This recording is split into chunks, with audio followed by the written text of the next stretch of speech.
दोस्तों नमस्कार। आज की इस कहानी में हम बात करेंगे एक ऐसी सुपर पावर की जो आज के दौर में सबसे दुर्लभ है।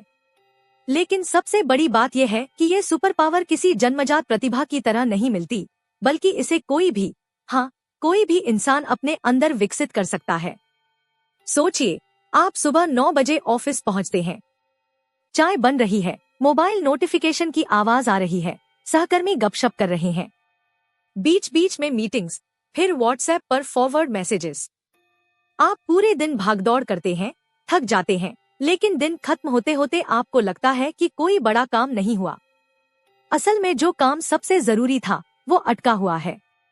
क्या आपने कभी ऐसा महसूस किया है कि आप बहुत व्यस्त हैं, लेकिन प्रोडक्टिव नहीं है? आज मैं आपको सुनाने जा रहा हूँ कॉल न्यूपोर्ट की किताब डीप वर्क की कहानी। ये सिर्फ एक किताब नहीं है, ये एक मानसिकता है। ये हमें सिखाती है कि कैसे दुनिया की सारी डिस्ट्रैक्शंस को किनारे रखकर अपने दिमाग की पूरी ताकत से काम किया जाए। अगर आप स्टूडेंट हैं, जॉब करते हैं, बिजनेस करते हैं या फिर कोई बड़ा सपना देखते हैं, तो ये कहानी आपके लिए ही है। चलिए शुरू करते हैं। Chapter 1, the idea of deep work. कहानी शुरू होती है एक छोटे से कस्बे से। वहां रहता था एक लड़का, मान लीजिए नाम रखते हैं अर्जुन। अर्जुन बहुत मेहनती था। वो सुबह उठता, मोबाइल उठाता, न्यूज देखता, सोशल मीडिया स्क्रॉल करता, फिर पढ़ने बैठता। लेकिन हर 10 मिनट में उसका ध्यान टूटता। वो किताब खोलता, फोन देखता, किताब बंद करता। दूसरी तरफ उसके गांव में एक बुजुर्ग कारीगर थे, बाबूजी। वो लकड़ी के खिलौने बनाते थे।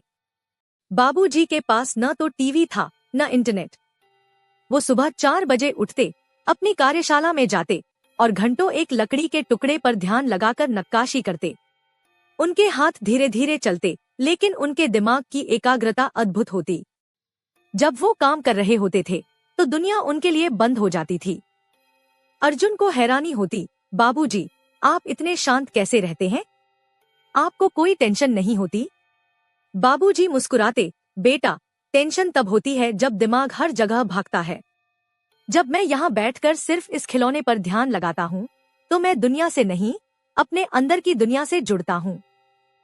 यही असली काम है, बाकी सब तो बस दिखावा है। कॉल न्यूपोर्ट अपनी किताब में ठीक यही फर्क बताते हैं।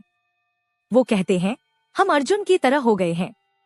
हम शैलो वर्क, सतही काम में फंसे हैं। जवाब देना, ईमेल चेक करना, मीटिंग में बैठना, ये सब जरूरी लगते हैं, लेकिन ये दिमाग को थकाते हैं, बढ़ाते नहीं। असली ताकत है डीप वर्क, बिना किसी डिस्ट्रैक्शन के पूरी एकाग्रता के साथ काम करना। ये वो काम है जो आपको कुछ घंटों में वो परिणाम देता है जो बाकी लोग पूरे हफ्ते में नहीं ला पाते। Chapter 2, the deep work hypothesis. कहानी में आगे बढ़ते हैं। अर्जुन ने बाबूजी से पूछा, लेकिन बाबूजी, आज के जमाने में तो हर कोई कहता है कि मल्टीटास्किंग करो, सबको तुरंत रिप्लाई दो, नहीं तो मौका हाथ से निकल जाएगा। एक ही काम पर ध्यान लगाकर बैठे रहना तो पुराने जमाने की बात हो गई। बाबूजी ने उसे एक कहानी सुनाई। बेटा, एक बार एक राजा था। उसके पास 2 माली थे। पहला माली पूरे दिन बगीचे में इधर उधर भागता, एक पौधे को थोड़ा पानी देता, दूसरे को छू लेता, तीसरे की मिट्टी ढीली करता। राजा को लगता वो बहुत काम कर रहा है। दूसरा माली एक पौधे के पास घंटों बैठा रहता। वो उसकी जड़ों को गहराई से समझता, मिट्टी की नमी जांचता, कीड़ों को हटाता। कुछ महीनों बाद पहले माली का बगीचा सूख गया। दूसरे माली का एक पौधा इतना बड़ा वृक्ष बन गया कि पूरे बगीचे को छांव देने लगा। न्यूपोर्ट इसे द डीप वर्क हाइपोथेसिस कहते हैं। वो कहते हैं, आज की अर्थव्यवस्था में 2 तरह के लोग सबसे ऊपर पहुंचते हैं। एक, जो बहुत तेजी से नई चीजें सीख सके। 2, जो सबसे ऊपर वाली चीजें, टॉप क्वालिटी, प्रोड्यूस कर सके। और इन दोनों के लिए डीप वर्क जरूरी है। अगर आप कोई नई स्किल सीखना चाहते हैं, चाहे वो कोडिंग हो, फाइनेंस हो या कोई बिजनेस स्ट्रेटेजी, तो आपको बिना डिस्ट्रैक्शन के उस पर ध्यान देना पड़ेगा। जितना गहरा ध्यान, उतनी गहरी समझ। और जब आपकी समझ गहरी होगी, तो आपका आउटपुट भी बेहतर होगा। तो ये रहा पहला सबक, What you produce is more important than what you consume। Chapter 3 the principle of least resistance. अब कहानी में एक मोड़ आता है। अर्जुन ने सोचा, ठीक है, मैं भी डीप वर्क करूंगा। वो अपने कमरे में गया, फोन को साइलेंट किया और पढ़ने बैठ गया। 5 मिनट बाद उसका मन किया कि चलो एक बार देख लूं किसी ने मैसेज किया या नहीं। उसने देखा, कोई मैसेज नहीं था। फिर वो दोबारा पढ़ने लगा। 10 मिनट बाद उसे लगा कि उसकी पीठ दर्द कर रही है। उसने उठकर चाय बनाई। 1 घंटा बीत गया और उसे पता चला कि उसने पढ़ाई तो की, लेकिन दिमाग पूरी तरह से कभी लगा ही नहीं।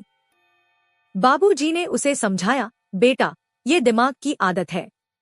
दिमाग को डिस्ट्रैक्शन पसंद है क्योंकि डिस्ट्रैक्शन आसान है। जब भी काम थोड़ा मुश्किल लगे, दिमाग कहेगा, चलो फोन देख लेते हैं, चलो चाय पी लेते हैं। इसे कहते हैं प्रिंसिपल ऑफ लीस्ट रेजिस्टेंस। दिमाग हमेशा सबसे आसान रास्ता चुनता है। न्यूपोर्ट बताते हैं कि हमारी कंपनियों और संस्कृति ने भी इस आदत को बढ़ावा दिया है। हम ईमेल का तुरंत जवाब देते हैं क्योंकि ये आसान है। मुश्किल प्रॉब्लम को सॉल्व करने के बजाय हम मीटिंग बुला लेते हैं क्योंकि मीटिंग में बातें करना आसान लगता है। लेकिन असल में हम काम करने का नाटक कर रहे होते हैं। हम बिजी दिख रहे होते हैं लेकिन प्रोडक्टिव नहीं। यहाँ दूसरा सबक आता है, will power is not a skill, it's a muscle. और जैसे मसल को आराम चाहिए, वैसे ही विल पावर भी थक जाती है। अगर आप पूरे दिन छोटे छोटे फैसले लेते रहेंगे, कब फोन देखना है, कब चाय पीनी है, तो शाम तक आपकी विल पावर खत्म हो जाएगी। डीप वर्क के लिए जरूरी है कि आप अपने दिन में एक ऐसी सिस्टम बनाएं जहां डिस्ट्रैक्शन के लिए कोई जगह ही न हो। Chapter 4 rituals routines. अर्जुन परेशान था। उसने बाबूजी से पूछा, तो क्या करूं? क्या मैं सच में डीप वर्क नहीं कर सकता? बाबूजी ने कहा, हर काम के लिए एक विधि होती है बेटा। जैसे मैं खिलौना बनाने से पहले अपने औजार साफ करता हूँ, हाथ धोता हूँ, एक दिया जलाता हूँ। ये रस्में दिमाग को बताती है कि अब काम शुरू हो रहा है। तुम्हें भी अपनी रस्में बनानी होंगी। न्यूपोर्ट इसी को रिचुअल्स कहते हैं। डीप वर्क कोई ऐसी चीज नहीं है जो बस बैठने से हो जाती है। इसके लिए आपको एक स्ट्रक्चर चाहिए। वो किताब में 4 अलग अलग दर्शन बताते हैं। द मोनेस्टिक फिलॉसफी, यानी पूरी तरह से दुनिया से कट जाना। जैसे कोई सन्यासी। कुछ लेखक या वैज्ञानिक महीनों के लिए कहीं चले जाते हैं, बिना फोन, बिना इंटरनेट के। ये सबके लिए संभव नहीं है, लेकिन ये सबसे गहरा तरीका है। द बाइमॉडल फिलॉसफी, इसमें आप अपने समय को 2 हिस्सों में बांटते हैं। एक हिस्सा डीप वर्क के लिए, दूसरा शैलो वर्क के लिए। जैसे कोई प्रोफेसर सुबह के 4 घंटे सिर्फ रिसर्च करता है, बाकी दिन मीटिंग और पढ़ाने में लगाता है। द रिदमिक फिलॉसफी, ये सबसे प्रैक्टिकल है। इसमें आप हर दिन एक तय समय पर, जैसे सुबह 5 से 7 बजे, डीप वर्क करने की आदत डालते हैं। ये वो तरीका है जैसे कोई रोज सुबह दौड़ने जाता है। धीरे धीरे ये आदत बन जाती है और फिर आपको विल पावर की जरूरत नहीं पड़ती। द जर्नलिस्टिक फिलॉसफी, ये सबसे मुश्किल है। इसमें आप अपने दिन के किसी भी खाली पल में, चाहे वो 20 मिनट ही क्यों न हो, तुरंत डीप वर्क मोड में आ जाते हैं। ये उन लोगों के लिए है जिनका शेड्यूल बहुत अनप्रेडिक्टेबल होता है। अर्जुन ने रिदमिक फिलॉसफी चुनी। उसने तय किया कि वो रोज सुबह 5 बजे उठेगा, फोन को दूसरे कमरे में रखेगा और 2 घंटे सिर्फ पढ़ाई करेगा। पहले दिन मुश्किल हुई, लेकिन धीरे धीरे वो घंटे उसके दिन का सबसे कीमती समय बन गए। Chapter 5 boredom is good. कहानी आगे बढ़ती है। अब अर्जुन सुबह के 2 घंटे तो डीप वर्क करने लगा था, लेकिन बाकी समय वो फिर पुरानी आदतों में लौट जाता था। जब भी उसे 5 मिनट का ब्रेक मिलता, वो फोन निकाल लेता।